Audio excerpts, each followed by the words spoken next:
आपको रखे आगे। नमस्कार, मैं विकास कौशिक, मेरे साथ एबीपी न्यूज पर आप देख रहे हैं महासप्ताह।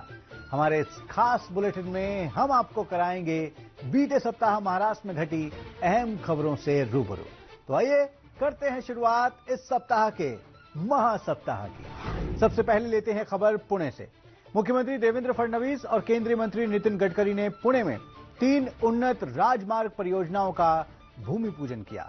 इस मौके पर मुख्यमंत्री देवेंद्र फडणवीस ने एक महत्वपूर्ण घोषणा करते हुए कहा कि पुणे शहर से पुरंदर तक मेट्रो सेवा शुरू की जाएगी। इसके अलावा दिवे घाट में टनल के जरिए प्रस्तावित पुरंदर एयरपोर्ट तक सड़क और मेट्रो कनेक्टिविटी भी विकसित की जाएगी। पुरंदर एयरपोर्ट से आता आपल्याला पुरंदर एयरपोर्ट के लिए अब 50% से अधिक भूमि अधिग्रहण हो चुका है, इसलिए जल्द ही इसका टेंडर जारी किया जा सकेगा। वहां तक पहुंचने के लिए सड़क और मेट्रो दोनों की व्यवस्था कैसे की जा सकती है, इस पर आज मेरी चर्चा हुई है। हम फिलहाल इसकी फिजिबिलिटी का अध्ययन कर रहे हैं। यदि दिवे घाट में ट्विन टनल बनाई जा सके तो उसी मार्ग से मेट्रो और सड़क दोनों ले जाई जा सकती है। इससे पुणे से पुरंदर एयरपोर्ट तक पहुंचने के लिए एक तेज और सुविधाजनक मार्ग तैयार किया जा सकेगा। इसके साथ ही पुणे का outer ring road, inner ring road और SCPMTR जैसे प्रमुख बुनियादी ढांचा परियोजनाओं का काम भी हमने शुरू कर दिया है। आपण या ठिकाणी सुरू केलेलं आहे।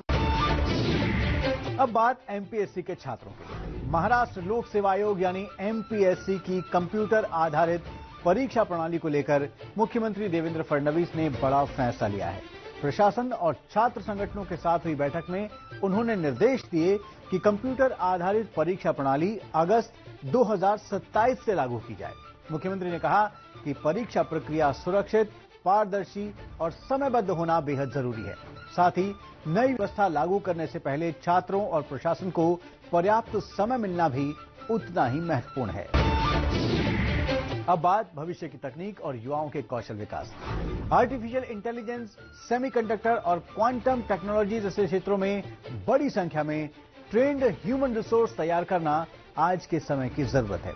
इसी दिशा में महाराष्ट्र सरकार विशेष प्रयास कर रही है और सरकार का स्वतंत्र क्वांटम मिशन उसी पहल का हिस्सा है। मुख्यमंत्री देवेंद्र फडणवीस ने कहा कि विशेषज्ञों के सहयोग से महाराष्ट्र में मजबूत क्वांटम इकोसिस्टम विकसित किया जा रहा है।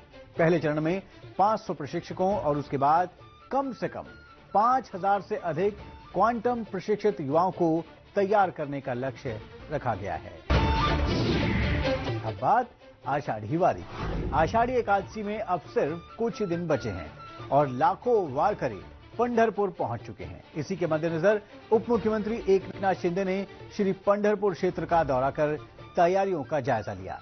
उन्होंने वारकरियों के लिए की गई व्यवस्थाओं और सुविधाओं की समीक्षा की।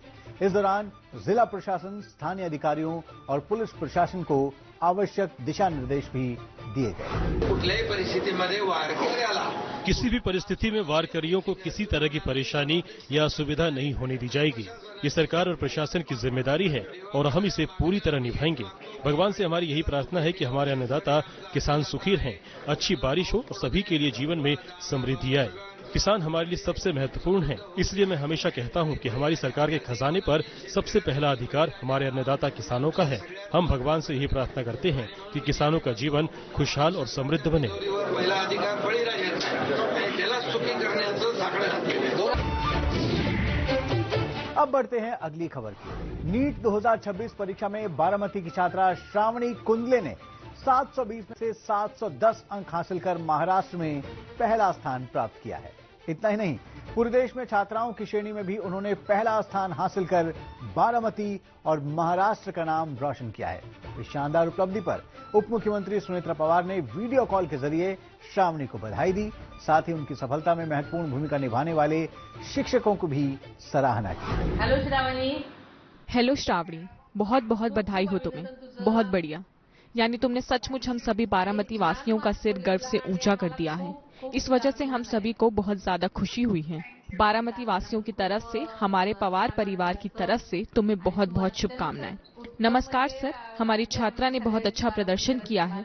उसने पूरे देश में पहला स्थान हासिल करके हम सभी का सिर गर्व से ऊंचा कर दिया है।